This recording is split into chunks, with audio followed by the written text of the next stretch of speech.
Os ETFs estão transformando a forma de investir. E os conteúdos da sexta semana de ETFs ajudaram a entender os motivos por trás dessa evolução.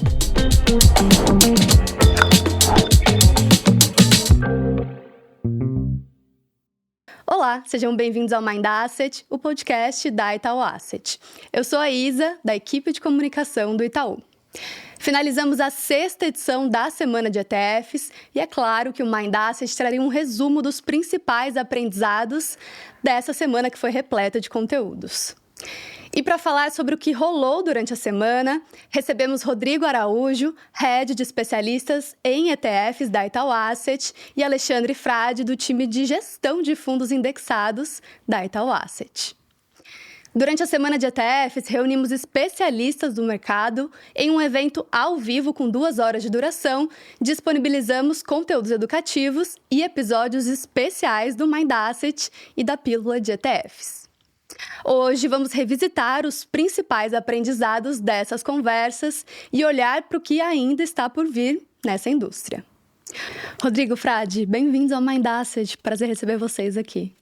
Obrigado, Isa, pelo convite. É um prazer dividir aqui essa conversa junto com o Frade. Espero que ela seja muito produtiva aqui ao longo do dia. Obrigado, super feliz de estar de volta aqui no Mind Asset para discutir um tema que é tão importante para nós e reviver esses momentos aí, as principais discussões da semana de ETFs. Muito bom. Para a gente começar esse papo, a gente teve uma semana bem intensa, de muito conteúdo. Eu queria entender do lado de vocês quais os principais aprendizados e tendências que vocês observaram nessa semana de ETFs, começando pelo Rodrigo. Não, perfeito. Eu acho que, Isa, como você mesmo comentou, acho que foi uma semana de muita atividade, né? Nós tivemos painéis, nós tivemos lives, nós falamos bastante sobre a parte educacional. Então, acho que assim, daqui saem alguns destaques muito importantes aqui. Acho que o primeiro é a questão da importância da educação financeira dentro desse contexto do mercado financeiro, mas principalmente aqui, né, no mundo, né, do ETF. A gente conversou bastante também sobre os usos do ETF, mas olhando muito mais no aspecto de construção de carteira, né? Falamos também bastante, acho que uma coisa que me chamou muito a atenção aqui foi como o ETF, dentro desse contexto da construção da carteira, tem o seu protagonismo. Acho que isso é uma coisa que me chamou bastante a atenção. Teve um outro ponto que a gente falou muito sobre como o assessor, né, vem trabalhando com o ETF dentro dessa construção da carteira, e principalmente uma parte do... Nós trouxemos aqui um estudo, né, pelo pessoal da Vanguard aqui, falando bastante sobre o valor do aconselhamento financeiro, né, e o quanto isso contribui aqui para o investidor na sua montagem de carteira, portfólio, né, tomadas de decisão. Então, assim, achei um conteúdo muito rico, onde a gente pôde aqui versar sobre diferentes frontes, diferentes temas aqui de ETF. Perfeito, daqui a pouco a gente já vai passar pelos painéis. Frade, o que te chamou a atenção nessa semana? Bom, acho que me chamou a atenção esse ano é a migração de uma situação onde a gente falava muito sobre o produto para a gente passar a falar um pouquinho mais sobre a utilização e sobre o ecossistema. Então, muito mais discussão sobre como a gente utiliza informação financeira, do papel do assessor, do papel da construção de carteiras, né, do asset allocation em torno disso. Então, eu acho que a gente passa de um momento onde a gente discutia como seria a evolução dessa indústria, se os ETFs seriam alocados, para uma discussão bem mais prática, né, de como utilizar e com qual velocidade esse instrumento vai ser adotado pelos investidores. Eu acho que a gente evoluiu bastante desde a primeira edição. Agora vamos entrar um pouquinho nos painéis para a gente discutir ali o que foi falado na semana de ETFs. O primeiro painel foi com o Gustavo Cerbasi, que é especialista em educação financeira, e com o Carlos Constantini, que é diretor da WMS. Eles conversaram sobre educação financeira. E um dos temas centrais foi que investir começa muito antes da escolha de um produto financeiro. Para vocês, quais os principais aspectos abordados no painel que vale a pena destacar aqui nessa conversa? Começando pelo Frade. Acho que o que me chamou mais a atenção quando você fala do Cerbasi, você fala muito sobre a questão da educação financeira, é da abundância de informação que tem hoje no mundo e que nem toda informação que surge é útil. Então, separar o que é útil do que é ruído, né? Ele falou também sobre muito ruído em torno de propostas especulativas, né? Sobre discussões hoje em dia de uma confusão entre investimento e especulação. E ele fala muito sobre como o ETF pode ser utilizado para construir carteiras e ajudar o investidor a percorrer o que ele chama de o caminho longo, né? Evitar atalhos. Eu acho que quando a gente começa a discutir as possibilidades dos investimentos em ETF, entender que a parte da alocação e que construir uma carteira para o investidor pode passar não só pelo perfil dele, é algo que ele citou também, de moderado, conservador ou mais agressivo, mas para olhar o objetivo daquele investidor e conseguir construir uma carteira que seja a cara daquele investidor e que atenda os objetivos dele. Perfeito. E você, Rodrigo? Se eu pudesse, acho que trazer 2 pontos aqui que eu acho que são relevantes também. Acho que o primeiro que foi dito ali foi até mesmo o público mais jovem começando a utilizar, obviamente, ETFs como parte relevante do seu investimento. Acho que essa questão digital, a forma com a qual o ETF, né, sendo eficiente, de fácil acesso, transparente, né, toda essa parte de diversificação, quanto isso ajuda dentro desse ambiente de tomada de decisão do público em geral, mas principalmente os mais jovens. E acho que foi uma discussão interessante também da influência da inteligência artificial, como ela dentro desse ecossistema, ela acaba contribuindo então para esse novo momento. E eu acho que ficou muito claro ali que obviamente existe uma importância da inteligência artificial, mas ela é um complemento, ela não é uma substituição, então ela vai ajudar certamente ali o investidor, né, a comparar os produtos, a ajudar na construção do portfólio, né, mas a decisão final, né, a checagem, né, fica muito mais na parte que a gente chamaria humana, né, na decisão do indivíduo. Então, acho que foram discussões ali muito interessantes também sobre esses 2 pontos. Perfeito. Então, agora para o segundo painel, nós contamos com o Silvio Castro, Head Global de Solutions, e o Arthur Carasso, do Itaú Private Bank. Eles falaram sobre carteiras administradas. E aí eu queria entender o seguinte, com o avanço das carteiras administradas e o crescimento do uso de ETFs nessas estruturas, como é que essa combinação pode se tornar uma oportunidade para os investidores? Começando pelo Rodrigo. Então, Isa, nesse painel, acho que um dos temas que a gente trouxe aqui foi a relevância do crescimento da carteira administrada, né? E como ela, dentro de uma solução de investimento aqui, acaba contribuindo de maneira muito positiva aqui na construção de portfólio do investidor, né? E acho que dentro desse contexto aqui, o crescimento e as razões desse crescimento que foram ali discutidas, que estão muito voltadas a essa personalização, né? A forma com a qual você consegue fazer o investidor olhar o seu portfólio como um todo, desde a parte local como a parte internacional, desde a parte de renda fixa como a parte de renda variável. Então, acho que ali a gente conseguiu ter uma discussão muito rica, né, de como, quando o investidor deve utilizar esse tipo de instrumento e ferramenta, né, que tipo de perfil, acho que esse é um ponto. Dentro desse contexto, a gente também comentou um pouco de como o ETF acaba sendo um bom instrumento para compor essa carteira administrada, né? E ali a gente também conversou bastante sobre essa facilidade, né, do uso do ETF, essa questão do baixo custo, essa questão da diversificação, né, dessa eficiência operacional. Então, isso também ajudou muito a gente entender ali o quão o ETF, dentro dessa solução, tem sua relevância. E aí, quando a gente pensa bastante também em como essa carteira administrada junto com o ETF se compõe, acho que o time ali, né, tanto o Silvio como o Arthur, eles falaram bastante daquele modelo que a gente diz, que seria mais core ou satélite. Então, se você vai montar uma estratégia, certamente, onde você tem uma parte que é o core da carteira, que é a parte mais estratégica, o ETF, principalmente quando você está olhando ali a oportunidade de uma gestão mais passiva, ele acaba caindo muito bem dentro dessa questão do core. Mas também falaram um pouco quando você usa ela de maneira mais tática, que é o que a gente chamaria de satélite. Então, em momentos de alta de mercado, para você capturar rapidamente, ou em momentos de maior volatilidade, como é que você consegue defender essa posição utilizando ETF? Então, acho que esse foi um terceiro ponto bem interessante aqui dentro desse contexto. E depois a gente começou a comentar um pouco sobre como esse mercado de ETF vem crescendo no Brasil, né?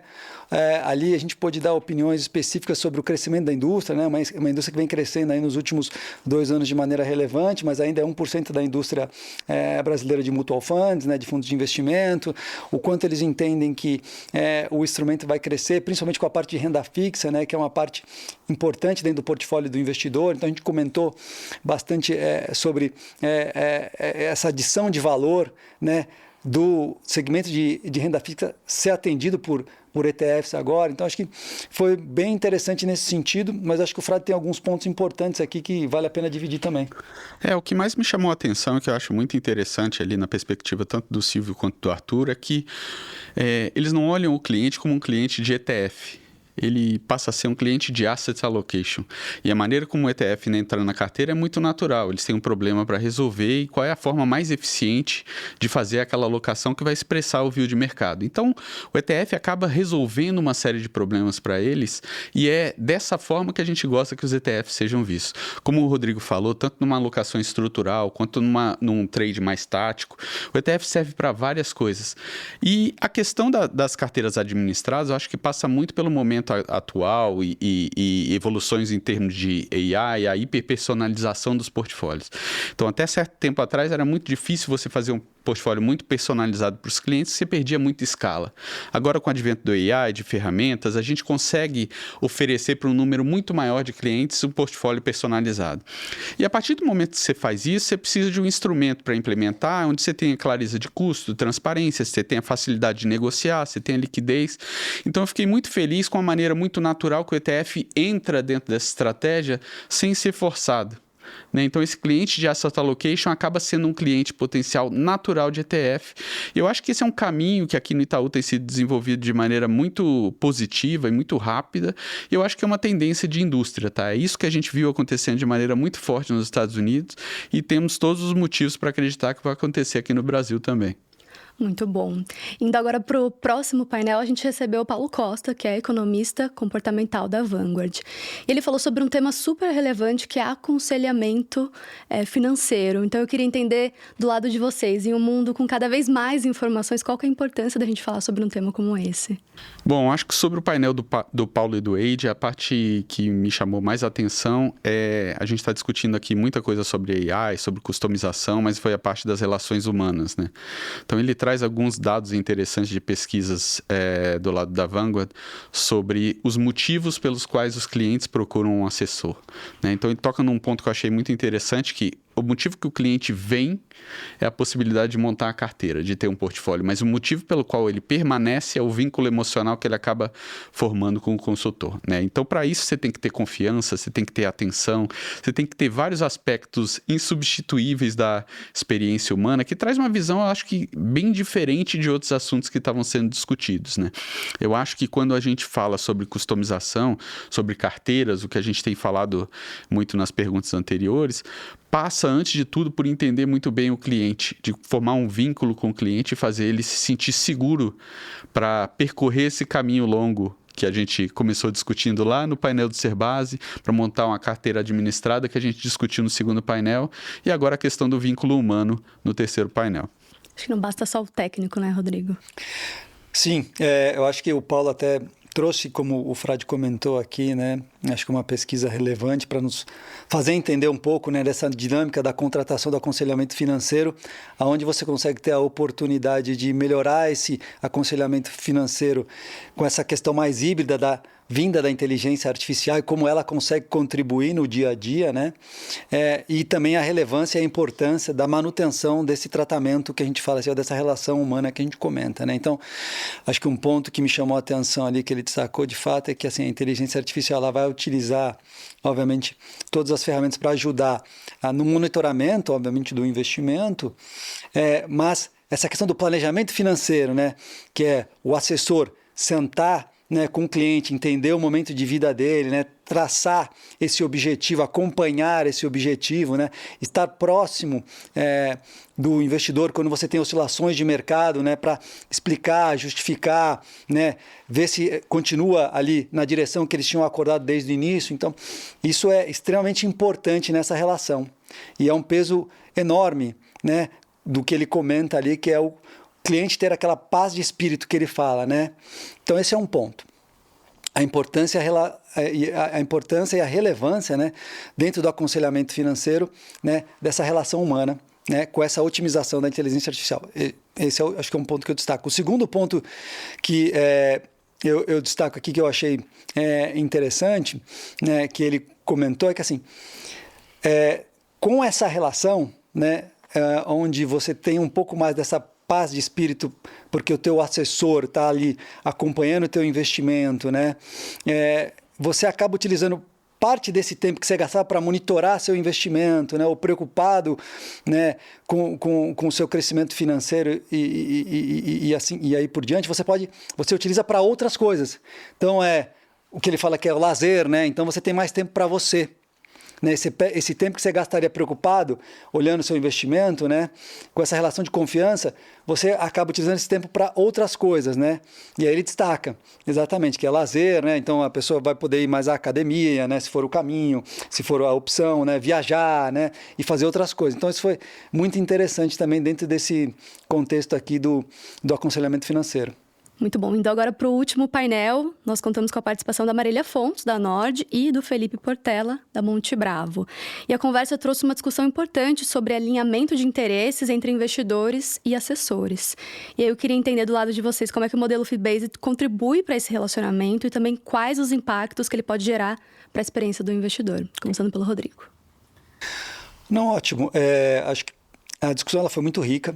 Eu acho que eu quebraria ela aqui, daria um passo atrás e quebraria ela aqui em 2 pontos. Acho que o primeiro ponto aqui, nessa discussão, a gente também entrou muito ali na contribuição do ETF nos modelos de distribuição, né, do assessor hoje, né? Então, o quanto, né, o crescimento do ETF, seja ele, né, por ter mais instrumentos dentro da classe de ativo renda fixa, seja ele, né, por ter essa possibilidade de dar acesso a instrumentos internacionais ou classes de ativos internacionais, ela acaba compondo aqui o que seria o grande objetivo do assessor, que é prover para o investidor ali um aconselhamento, né, de uma carteira diversificada. Então, acho que tanto a Marília como o Portela, né, eles concordaram com esses pontos, né, da evolução do ETF dentro dessa construção aqui de relacionamento, né, de prestação de serviço. E acho que indo um pouco para esse modelo de assessoria, né? Acho que foi extremamente interessante ali ver, né, o crescimento, né, como eles mesmos comentaram ali do modelo de fee-based, assim como o modelo consultivo e o quanto ele é complementar com os modelos atuais existentes, né? Eles puderam ali comentar um pouquinho também sobre os desafios, obviamente, que a gente tem, né, dessas adaptações de novos modelos, né? Eles comentaram bastante sobre essa questão educacional, a educação financeira, o quanto ela contribui, né, para a evolução desses modelos, como a tecnologia, né, e a inteligência artificial também permite com que você consiga, né, colocar em prática esses novos modelos que estão sendo colocados no Brasil agora. Fizeram uma comparação interessante sobre a maturação destes modelos no mercado americano e como o mercado americano pode nos auxiliar a entender como a melhor aplicação desses modelos aqui no Brasil. Uma coisa que eu achei extremamente interessante ali é que desses modelos que a gente acabou ali discutindo e eles trouxeram ali a experiência, né? O ETF, de fato, como eu já disse anteriormente, ele é um agente importante que ajuda e contribui. Uma coisa que também acho que vale a pena a gente destacar, eles comentaram que o modelo de atendimento ele vem evoluindo e aí esse modelo ele pode ter uma evolução mais rápida ou menos acelerada, a depender também da dinâmica de mercado. Então, num mercado onde ele é mais dinâmico, onde você tem mais oportunidades de investimento, onde você tem uma expansão de classe de ativos, é muito mais rápida, talvez, a adoção de novos modelos. No mercado onde ele é um pouco mais, digamos, estático, talvez não. Então, eles trouxeram um pouco dessas comparações, né? Falaram bastante sobre o uso do ETF e acho que, por fim, de novo, comentaram muito sobre essa importância da tecnologia nesse atendimento, né, nessa assessoria. Enfim, acho que foi muito rico, acho que esses 3 pontos. Muito bom. Na linha do que o Rodrigo falou, acho que o interessante é a gente observar que a relação do cliente com o assessor e o consultor está mudando. né? E aí eu acho que eles olham para fora para ver os modelos internacionais e ver o que faz sentido para o Brasil ou não. Eles olham para possibilidades de alocação, tentam redesenhar esse valor do assessor e do consultor no relacionamento com o cliente. É importante, eu acho que bacana, perceber como independente do modelo que está sendo seguido pelo assessor ou pelo consultor, que o ETF acaba tendo um papel relevante, né? Então, acho que aqui a questão da eficiência, da questão da eficiência tributária, da questão do custo baixo, da questão da disponibilidade de uma série de instrumentos hoje em dia que já permitem ao consultor, ao assessor, ajudar o cliente a montar carteiras diversificadas, é uma tendência que parece ser sem volta, né? Então, eu acho que na parte de discussões sobre o futuro, está todo mundo, de certa forma, otimista, né? Eu acho que a gente vê muito mais uma discussão sobre a velocidade de adoção de ETF do que a discussão anterior sobre se a gente vai seguir ou não o caminho que aconteceu lá fora, né? Então, eu acho que ali, da parte da Monte Bravo, tem uma perspectiva sobre o modelo de FII fixo sendo já implementado por uma boa parte de clientes, né? E da parte da Marília e da Nord tem essa mudança da relação, né? De uma casa inicialmente sobre research, mudando e tendo uma aceleração do modelo de consultivo agora de uma maneira mais importante. Bacana, o mercado parece saudável. Perfeito. E além do evento presencial, nós tivemos uma série de conteúdos nessa nossa semana de ETFs, tanto para quem está começando a investir, quanto para quem quer aprofundar o conhecimento. Queria que vocês me falassem o que chamou atenção, o que vocês querem destacar desses outros conteúdos que rolaram aqui na semana. Eu recomendo e acho muito bacana dar uma olhada no material educativo que o Kaique disponibilizou, né? Então ele faz, eu acho que de uma maneira muito tranquila para o investidor entender, de uma maneira muito leve, tem bastante coisa educacional ali sobre o uso de ETF, sobre como maximizar a nossa oferta aqui. Acho que foi algo muito rico e vale a pena dar uma olhada. Acho que um outro ponto importante para destacar aqui, acho que, enfim, a gente teve uma semana extensa aí de atividades e conteúdos. Acho que no segundo dia a gente teve um Mind Asset especial, né? Com o Thiago Salomão e com o Wade, acho que também foi muito rico, foram 30 minutos ali de duas pessoas extremamente seniors no mercado ali, dividindo percepções sobre o mundo de ETFs, a evolução dessa indústria, né, os usos. Então, acho que vale muito a pena também acompanhar. A gente teve uma pílula especial também, né, onde a Andressa pôde falar bastante sobre o mercado internacional e como os investidores podem ter acesso ao mercado internacional por meio de ETFs locais. E acho que por fim aqui, acho que para terminar a semana de ETFs, a gente teve aqui também as perguntas e respostas, né, com o Kaique. Acho que a gente gerou uma série de interesse ao longo da semana, né? As pessoas aprofundaram cada vez mais e tiveram a oportunidade de, no último dia, depois de todo o conteúdo, tirar dúvidas específicas sobre cada um deles. Então, acho que foi extremamente interessante aqui, todos esses dias aqui, com interações diferentes para o público a poder acompanhar. Muito bom. E agora a gente está chegando na etapa final desse papo e eu queria que vocês deixassem uma mensagem. O que vocês tiram de mensagem final dessa sexta semana de ETFs da Itaú Asset, começando pelo Frade? Bom, eu acho que é isso. A gente está tentando disponibilizar bastante informação, está bem atento ao mercado, ao que está acontecendo, quais são os problemas dos nossos clientes, como é que a gente ajuda a resolver. Acho que tem mais uma série de conteúdos fantásticos para os investidores acompanharem. Eu incentivo a irem lá nas nossas redes sociais, acompanharem. A gente tem vídeos disponíveis no YouTube, tem publicações no Instagram, enfim. Temos uma série de conteúdos disponibilizados e eu incentivo a todos aí dar uma olhada. Bom, e você, Rodrigo? Acho que terminando a sexta edição, eu já começo a pensar na sétima. Na próxima. Exatamente. Acho que, enfim, acho que a gente vem com o mercado evoluindo cada vez mais, né? Acho que olhando aqui para tudo que a gente construiu ao longo dessa semana, né? Acho que a gente deixa aqui uma mensagem extremamente positiva, né, do crescimento desse mercado de ETFs, nessa questão principalmente da educação financeira, né, e nos usos dos instrumentos. Então, assim, acho que a mensagem final aqui, como o Frade comentou, acho que assim, nós temos muito conteúdo, né? A gente, obviamente, incentiva todo mundo aqui a procurar, né, as nossas mídias sociais. A gente tem um site, né, que é o ItNow, repleto de informação, né? E o nosso, certamente aqui, o objetivo é cada vez mais ajudar o investidor, né, nessa educação do produto, né, para a gente fomentar essa indústria que vem crescendo a cada dia. Muito bom. Rodrigo, Frade, foi um prazer receber vocês aqui no Mind Asset. É muito bom colher esses insights da nossa 6ª semana de ETFs. Muito obrigado, foi um prazer. Obrigado, foi um prazer. E para você que nos ouve ou assiste, se quiser acessar os conteúdos completos da semana, os links estão disponíveis na descrição desse episódio. E se gostou desse conteúdo, compartilhe com quem também se interessa por investimentos e aproveite para seguir o Mind Asset na sua plataforma favorita. Até a próxima!